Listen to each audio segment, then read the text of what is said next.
The air at the New Holland livestock auction was thick with dust and despair. The smell of manure and sweat clung to the heavy summer heat, and the sun hung low in the sky, casting long shadows over the pens of livestock. It was a place where unwanted things went, where the old, the broken, and the discarded ended up. Horses, cattle, sheep, each one a story of a life that hadn't quite worked out. Susan Jackson didn't belong here, but here she was, standing in the back of the crowded auction house, clutching her purse tight as she watched the men and women of the cattle business call out bids for horses, cattle, and equipment. She had come for fencing supplies. That was all. But something about the place pulled her in, something about the sadness in the air. The way animals were shuffled around like nothing more than numbers made her want to look closer. It had been almost a year since her husband Harry had died in a ranching accident, and the house had never felt emptier. The once bustling Running H Ranch, filled with Harry's laugh and the sound of horses, hooves on the dirt, now echoed with silence. She wasn't sure why she had come to the auction. Maybe she hoped to find something that could fill the hole in her heart, even if just for a moment. Her eyes scanned the pens, taking in the familiar sights, cattle with their heads down, horses with dull eyes, all waiting for the inevitable fate of being sold off to the highest bidder. And then she saw him. In the back pen, tucked away in the corner, stood a colt. He was unlike the others. His coat was dull and dirty, covered in mud and burrs. His body was thin, almost skeletal, with ribs poking through his coat like a map of suffering. His legs trembled with the weight of his years, but there was something in his eyes that made Susan's breath catch in her throat. Those eyes. They weren't wild. They weren't angry. They were hollow, empty, as if the colt had already given up on life. Lot 113, the auctioneer called out. A weak little colt, maybe 2 years old. A bag of bones. He wasn't worth the leather on someone's boots. A voice from behind her interrupted her thoughts. "That one's not worth the bullet to put him down," said Jed, a neighboring rancher. His voice was thick with disdain. "Started too hard, starved half to death. You're looking at a whole heap of heartache right there." The words stung, but as Susan looked back at the colt, she saw something different. It wasn't just a broken horse. She could feel it in her bones. There was something hidden inside him, something she couldn't ignore. She thought of Harry's voice, always telling her to look closer. Every horse had a story worth listening to. If she was quiet enough, maybe she could hear it. The auctioneer, a bored man with a gravelly voice, continued. "Lot 113. What am I bid for this grade colt? Sold as is. Where is? Let's start it at $50. The crowd was silent, a collective hesitation hanging in the air. A few coughs, a shuffle of boots, but no one moved, no one dared. They saw a broken animal, one who had no future, a vet bill waiting to happen, a dead end. The sound of the auctioneer's gavel came down hard, but no one bid. Susan could feel her heart pounding in her chest. This was it. She could walk away, back to her life, back to the practical, joyless tasks that had consumed her. But she knew deep down that she couldn't. She wouldn't. $50, she whispered, almost to herself. But it was loud enough for the auctioneer to hear. The crowd fell silent. A few people turned to look at her, eyebrows raised. Jed's mouth dropped open in disbelief. The auctioneer paused, squinting at her from beneath the brim of his hat. $50 from the lady in the back, the auctioneer said, almost in surprise. Do I hear 60? $50 once, $50 twice. Sold to the lady in the back. The gavel came down with a resounding thud, and just like that, the colt was hers. She signed the paper, the weight of the decision already sinking in. She could feel the judgment in the air as the surrounding ranchers exchanged glances. They thought she was crazy. What did she know about horses? What did she know about saving a creature like that? The whispers followed her as she made her way to the pen, the crowd's eyes heavy on her back. As she approached the colt, he stood motionless, his vacant eyes meeting hers. She felt a pang in her chest, but she didn't look away. The colt trembled, a slight shudder running through his emaciated body. He expected a rough hand, a rope, a blow. But Susan didn't do any of those things. She stood there, hands at her sides, and spoke. "It's okay," she whispered, her voice soft, unsure. "It's all okay now." The Colt didn't move, but Susan did. She led him slowly to the trailer, her heart in her throat. Every step was a struggle, each rustle of the wind sending him into a fit of fear. But as the ramp closed and she climbed into the truck, she looked back at him, her broken Colt, and felt something stir inside her. She had no idea what she was doing. She had no idea what she'd just bought. But she knew one thing for sure. They were both about to embark on a journey neither of them had expected. The first few days after bringing Timmy to the Running H Ranch were a blur for Susan. The familiar sounds of the ranch, horses nickering, wind rustling through the trees, felt hollow, like a world she couldn't quite enter. Everything was quieter now. The house was too still without Harry's presence, without his laughter, his voice, his hands working the land. She was alone in a way she had never been before. But at least there was the Colt. Timmy, as she had decided to name him, was just as broken as she was. In the barn, in the paddock, and in the fields, he was a shadow of a horse. Every movement he made seemed to tremble with fear, as though any sudden sound or shift of the wind could bring pain again. His ribs stuck out so starkly that she could see the faint outline of his bones beneath his coat, and his hooves were chipped and uneven. He wouldn't eat if she was watching. He wouldn't drink from the water bucket. Every time she came near, he would flinch, as if expecting a blow, or worse. His muscles were tense, and his eyes never left her, always with that vacant, hollow look. For the first few days, Susan felt as if she had made a huge mistake. She questioned herself constantly. What had she hoped to do? She didn't know anything about healing a broken horse. She didn't know how to fix what had been shattered so completely. And every day, when she looked at Timmy, she saw nothing but fear and pain in his eyes. She could hear Jed's voice echoing in her mind. "You just bought yourself a ghost, Susan." But she didn't give up. Not yet. Each evening, after a long day of managing the ranch and doing the chores Harry once took care of, Susan found herself drawn back to the barn. She'd sit on a hay bale, her hands folded in her lap, watching Timmy. She brought him his food and water, but she made sure to leave them where he could see her, and then she'd walk away. Slowly, she started reading aloud to him, her voice quiet and soft, like she was reading to the wind itself. She read from Harry's journals about cattle drives, the wild beauty of the open range, and the bond between a man and his horse. She didn't know if he could hear her, or even if he cared, but she felt something, like a presence in the silence. She had to try. On the 7th evening, as the sun began to sink behind the mountains, painting the sky a deep orange and pink, something changed. Susan sat on her hay bale, reading aloud as usual. Timmy was in the far corner of the paddock, as he had been for days, standing still and watching her with those empty eyes. But this time, she noticed something. His ears twitched, just slightly. It was the smallest of movements, but it was enough. Susan's heart leaped in her chest, a tiny spark of hope flickering in the pit of her stomach. She stopped reading, her breath catching in her throat. For the first time since she had brought him here, Timmy moved. It was slow, cautious. His head lowered slightly, and he took a hesitant step toward her. Then another. He moved like a creature unsure of his surroundings, unsure of his safety. But he was moving. Toward her. Timmy stopped a few feet from her, his eyes still full of that fear, but something else was there now. Something flickered, a tiny trace of curiosity. He didn't move closer, but he didn't retreat either. His body still shook, but not as violently as before.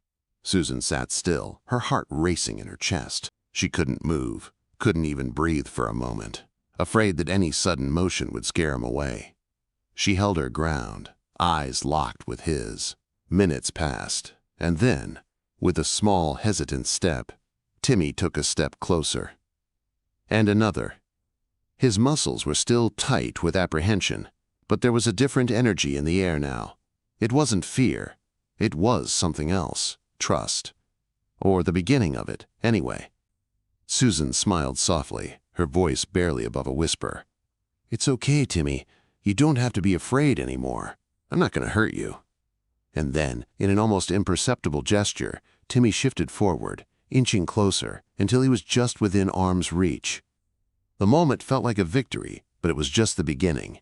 He didn't come to her immediately, didn't throw his head into her hands and surrender all at once. No, it was a slow, painful journey, one step at a time. But it was a start, and that, Susan realized, was all she needed to believe that this horse, this broken, battered colt, could heal. The days passed slowly, but there was a change in the air.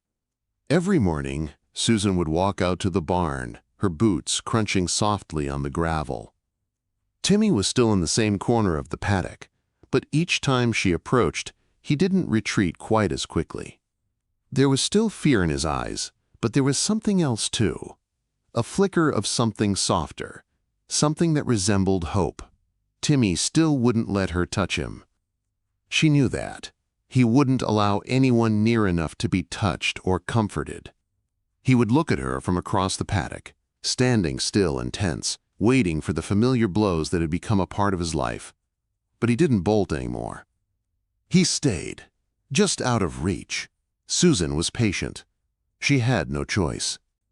Every morning, after feeding him and leaving the water bucket at the far end of the paddock, she would sit down on a hay bale and begin to read aloud from Harry's old journals. She read about the herd, the days spent in the saddle, and the bond forged between horse and rider. She didn't care if Timmy was listening or not. It was for her just as much as it was for him. It was on the 8th evening, just as the sun began to dip low in the sky, that Susan saw the first sign of change. Timmy had begun to approach the food buckets when she wasn't around, his eyes still flicking to her in fear. But tonight, as she sat on her usual hay bale, a small change occurred. Timmy, who had been cautiously eating his food in the corner, suddenly stopped. His head snapped up, ears swiveling toward her. For a moment, Susan held her breath. Timmy wasn't running away. He wasn't shying from her presence. He was standing still, his body tense. But he wasn't frightened. At least, not as badly as before. Susan smiled softly to herself and picked up the bucket of mash she had prepared for him, making sure to take her time. She set it down near the fence line, then moved back several paces, sitting quietly and waiting. Minutes passed, and just as Susan began to wonder if she had imagined the change, she saw Timmy inch forward. His hooves left light prints in the dirt as he walked toward the mash. His steps were hesitant, but there was no trembling now. He was walking toward the food, sure, but not yet fully trusting. Still, Susan knew this was progress. She didn't move. She stayed on her hay bale, her eyes trained on him. His head was low as he approached the mash, the scent of it strong in the air.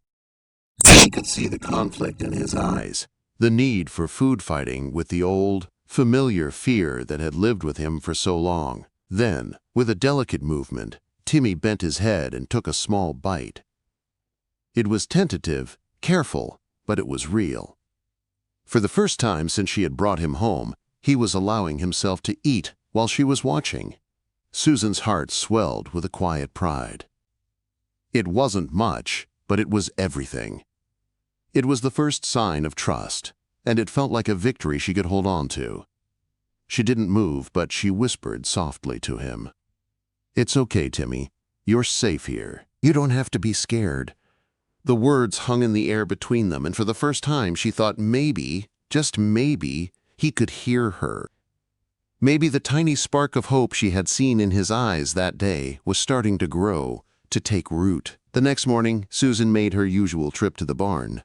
But this time she saw something different. Timmy was standing closer to the fence, closer to where she usually set down his food. His head was lifted, and his ears swiveled in her direction. His body wasn't trembling as much, and though he was still a long way from trusting her fully, there was something in his posture that suggested curiosity, not fear. Susan smiled, her heart lifting. She set down the food as usual and took a few steps back. This time, she didn't need to read aloud. She just sat and watched him. Timmy's eyes never left her, but for the first time, there was no immediate flight response. He wasn't retreating. He was studying her, as if trying to figure out whether she was truly someone he could trust. It was a slow, painful process. Every step forward seemed to take 10 steps back. Timmy was still haunted by his past, still afraid of the world, but he was showing signs of something Susan hadn't seen before. A willingness to accept, a willingness to try. Later that evening, after the sun had set and the coolness of night settled over the ranch, Susan made her way out to the paddock again. She brought an apple with her this time, the fruit bright red against the gray of the evening. She stood at the edge of the fence, holding it out in her hand, her heart thumping in her chest. Timmy was there, just as before, standing at the far corner of the paddock. His ears perked up at the sight of the apple. She didn't move, just held it out, letting the faint smell of sweetness reach his nose. For a moment, nothing happened. Timmy just stood there, watching her. His body was tense again, his mind warring with his instincts. But then, slowly, cautiously, he took a step forward. Susan held her breath. Timmy took another step, and another.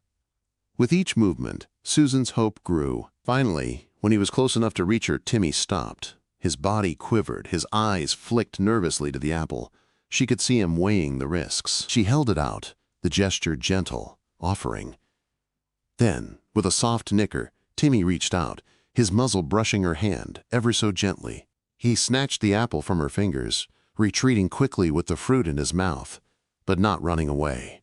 He didn't bolt, he didn't flee. Susan's heart leaped, and for the first time since she had brought him here, she allowed herself to feel something she hadn't felt in a long time: hope. The days that followed were a whirlwind of small victories and painful setbacks. Timmy was slowly transforming before Susan's eyes, but it wasn't an easy road. He still flinched at sudden movements, still stood tensely when the wind howled or a car passed by. But he was starting to trust, and that was more than Susan had hoped for when she first brought him to the ranch. Timmy would no longer shy away from the food she placed in front of him. He no longer froze when she walked into the barn, though he still didn't welcome her touch. But his eyes had softened. He no longer looked like a ghost of a horse. There was something more in him now, something alive. It was on the third week, just after breakfast, when Susan first noticed something strange. She had been grooming Timmy with the light, careful strokes of a curry comb, something she had done daily, when her hand brushed against something hard, hidden beneath the layers of grime and matted fur. She paused, frowning, and ran her fingers over the spot again. At first, it was nothing more than a small lump beneath his coat, but as she carefully worked the hair away, she realized it wasn't a wound, not a growth or anything typical she might have expected on a horse in Timmy's condition. No, it was a brand. A carefully placed mark that seemed oddly familiar, but Susan couldn't quite place it. Her heart skipped a beat. She gently trimmed the hair away, revealing the full shape of the mark. It was a symbol, distinct and deliberate, an elegant shooting star arcing over a perfect crescent moon. The edges were crisp, even though the skin around it was scarred and raw. A chill ran down Susan's spine. She had never seen a brand like it.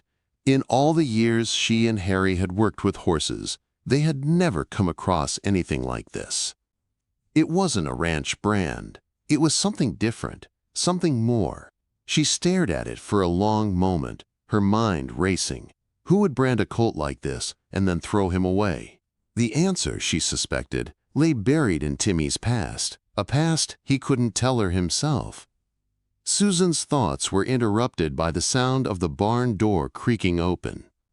She looked up to find Mr. Wade standing in the doorway, his weathered face squinting in the sunlight as he leaned against the frame. "Well, if that ain't something," Mr. Wade muttered, stepping into the barn. His eyes immediately fell on the mark on Timmy's hip. "I thought I recognized that brand." Susan's heart skipped. "You know it?" Quote. Mr. Wade nodded, stepping closer. He reached out, his fingers gently brushing over the scarred skin. "I knew a horse once that bore this mark," he said slowly, as if choosing his words carefully. "It's from Starlight Creek Ranch down in Texas long time ago, before the fire." "The fire?" Susan asked, her voice barely a whisper. "Yeah." Mr. Wade said, his voice dropping low.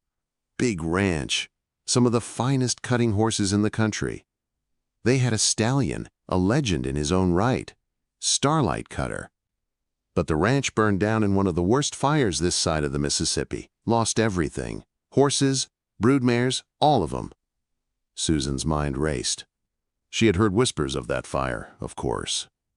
The fire that had destroyed one of the most prestigious ranches in the country, taking with it the legacy of Starlight Cutter, one of the most well-known cutting horses to ever live.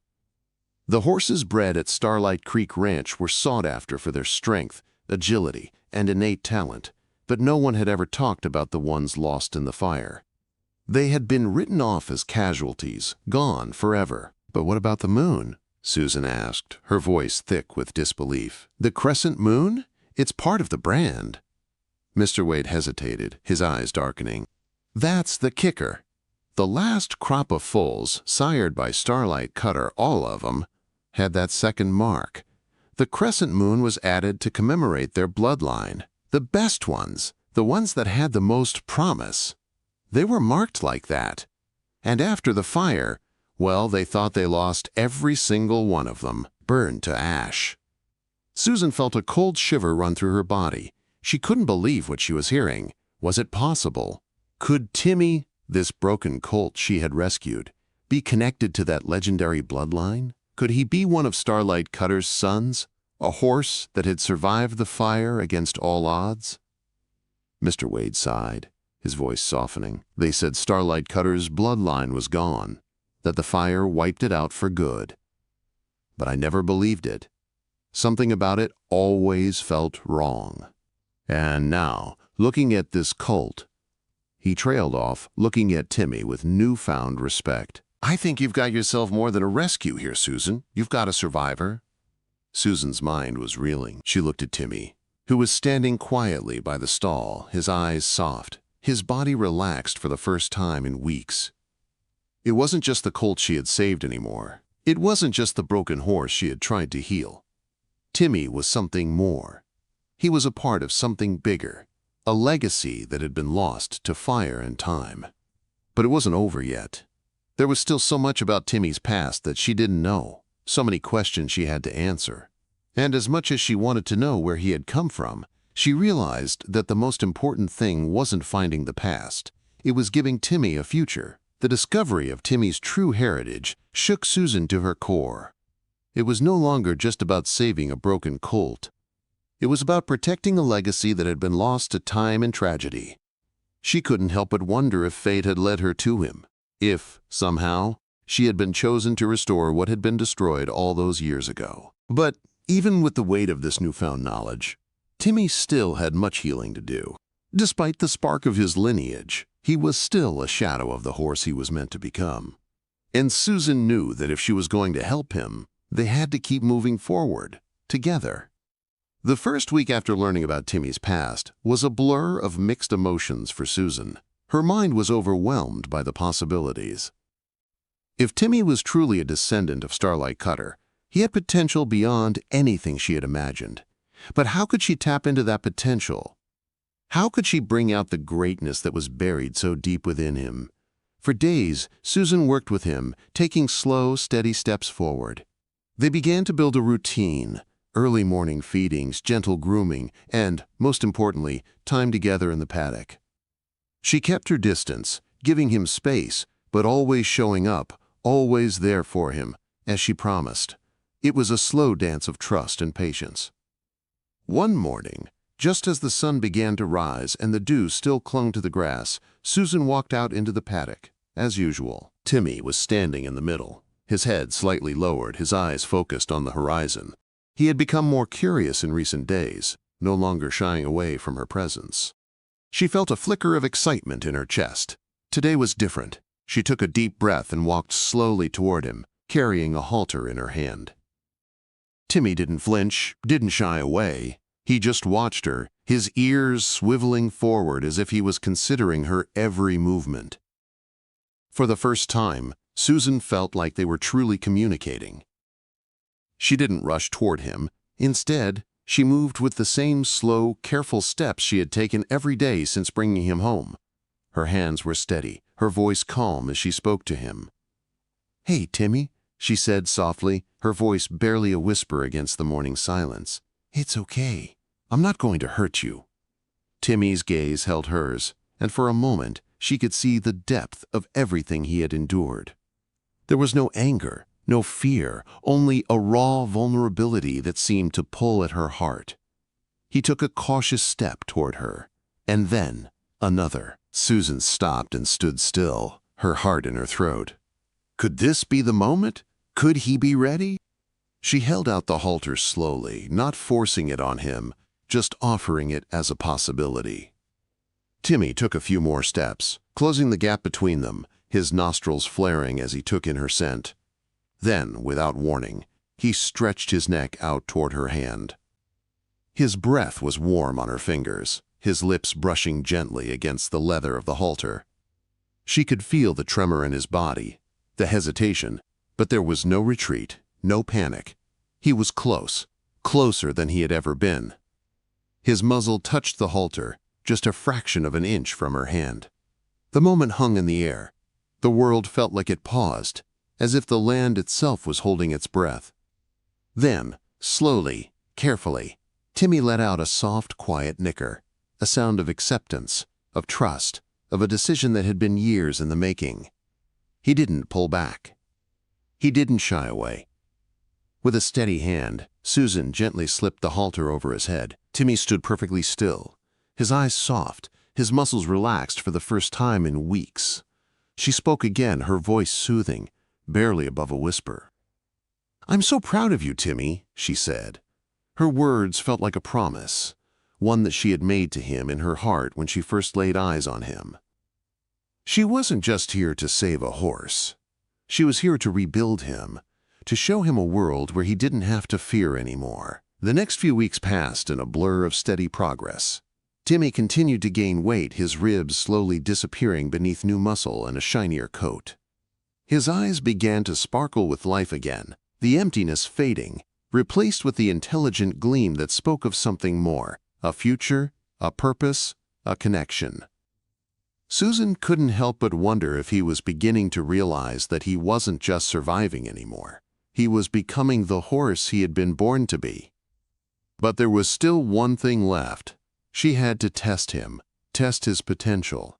One afternoon, Susan took him out into the large pasture, just her and Timmy. She had never asked anything more of him than to simply trust, but today she decided to push a little further. She led him to the center of the field and stood there for a moment, looking out over the vast space.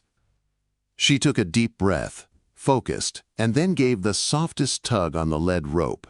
It was a subtle signal, just a gentle nudge, a request for him to move. Timmy hesitated at first, unsure, but then he responded. He moved, fluid and graceful, his muscles working in perfect harmony. It wasn't much, a simple walk in a circle, but it was a start. Timmy had done it. He had responded to her request. He had begun to work with her, to listen, to trust. Susan smiled, her heart full. This was the first step, the beginning of what could be a long journey. But she could already feel it, the change, the potential, the bond that had formed between them. Little did she know, this was only the beginning of the incredible things they would accomplish together. The discovery of Timmy's true lineage, the legacy of Starlight Cutter, was just the first layer of a much larger story. And in the coming days, weeks, and months, they would uncover what Timmy was truly capable of, what he had always been capable of. And so, with the sound of Timmy's hoofbeats echoing through the pasture, Susan knew their journey was far from over. The months passed, and with each one, Timmy grew stronger. He had shed the thin, emaciated shell of the colt Susan had rescued, transforming into a horse that was both beautiful and powerful. His coat was now a rich, deep copper, and his body was filled with muscle, the kind that came from hard work and trust. His eyes, once empty and haunted, were now bright with intelligence, a keen awareness of the world around him. He had become more than just a horse to Susan. He had become her partner, her companion, and her hope. The Running H Ranch, which had once been filled with silence and grief, was now alive with the sounds of animals, children, and laughter. The community had rallied around Susan, inspired by her devotion to Timmy and the journey they had shared. Word of their story spread, and soon people came from near and far to see the horse that had been saved from the auction, the horse that had not only survived, but thrived. But it wasn't just the community that had noticed Timmy. There were whispers of his true heritage, of his connection to Starlight Cutter. Rumors had begun to spread, and people from the horse world started to take notice. Offers came pouring in, offers that could have solved all of Susan's financial problems overnight. But Susan didn't hesitate for a moment. She knew Timmy's worth was not in his bloodline, it was in his story. It was in the bond they had built together, the trust they had earned, the love that had grown between them. He wasn't just any horse, he was her horse, and his purpose was here, at the ranch, where he could continue to heal and give back. One bright autumn day, Susan entered Timmy in the county fair's parade of rescued horses. She didn't expect to win a ribbon. She didn't even care about that. What mattered was showing the world what she had seen all along. A horse with heart, with spirit, with a story worth telling. The arena was filled with the sound of cheering, the air thick with the excitement of the fair. The sun was setting, casting golden light across the dusty arena. Timmy and Susan walked into the center of the arena, the crowd going silent as they approached. The giant screen behind them displayed a picture of Timmy on the day she had first brought him home, skeletal and broken, a vision of pain and neglect. The crowd gasped in disbelief, but as Susan urged Timmy into a slow lope, they saw a different horse, a horse who moved with grace, with confidence, with purpose. Timmy's muscles rippled with each movement, his hooves striking the earth with a rhythm that matched Susan's heartbeat. They moved as one, a quiet dance of trust and understanding. The crowd watched, mesmerized, as the horse they had once ignored became the center of attention, not because of his bloodline, but because of the bond he shared with the woman who had saved him. As they finished their routine and brought Timmy to a gentle halt, the crowd erupted into applause. It wasn't just polite clapping. It was a thunderous, overwhelming roar of appreciation. And in the front row, Mr. Wade, who had seen the potential in Timmy long before anyone else, stood with tears in his eyes, nodding in silent approval. But what happened next would forever change the course of their journey. Mr. Wade, his voice shaking with emotion, called out, "Starlight's Echo!" The name echoed across the arena and Timmy froze. His ears perked up, his head shot high, and his eyes widened with recognition. A sharp, powerful nicker escaped his lips, the sound filled with pure recognition. For the first time, Timmy responded to his true name, the name of a legend, the name of a champion. The crowd gasped. Whispers spread like wildfire. Timmy, the colt everyone thought was nothing more than a ghost, was no ghost at all. He was Starlight's Echo, the son of Starlight Cutter, the survivor of a fire that had claimed the legacy of a ranch and a bloodline. Timmy wasn't just a rescue. He was a living testament to the power of hope, of second chances, and of love. Susan stood in the center of the arena, her heart swelling with pride, with gratitude. She had given him a second chance, but in return, Timmy had given her something even more. He had healed her heart, had given her a purpose again. Together, they had created something bigger than themselves, something that had the power to change not just their lives, but the lives of everyone around them. As the applause continued, Susan walked Timmy out of the arena, tears streaming down her face. She wasn't just Harry's widow anymore. She wasn't a woman lost in grief. She was a horsewoman, standing beside the horse that had brought her back to life, the horse that had saved her. A year later, the sign at the entrance of the ranch had been changed. The old faded Running H Ranch was gone, replaced by a new sign that read, Harry and Susan's Second Chance Ranch. The quiet that had once defined the place was now filled with the laughter of children, the soft nickering of horses, and the sound of healing. Susan had partnered with a local youth therapy program, and the ranch was now home to a growing number of at-risk children and teenagers. It had become a sanctuary, a place of hope and healing, just as Timmy had become for her. As she sat on the porch sipping a mug of coffee one autumn afternoon, she watched a teenage girl gently brushing Timmy's coat. The girl had been quiet, withdrawn when she arrived, but now there was a soft light in her eyes as she whispered to Timmy, sharing her secrets with him. Timmy, with all the pain and scars he had carried, had become a beacon for those who needed to heal. He had become the horse he was always meant to be, the horse who brought hope, who brought change. Timmy's legacy wasn't just in his bloodline. It was in the lives he touched, in the stories he shared, and in the future he created for others. He had come from nothing, from a place of neglect and pain, and had become everything. As Susan looked out over the ranch, she smiled, knowing that she hadn't just rescued a horse. Together, they had rescued each other. And their story, Timmy's story, was just beginning.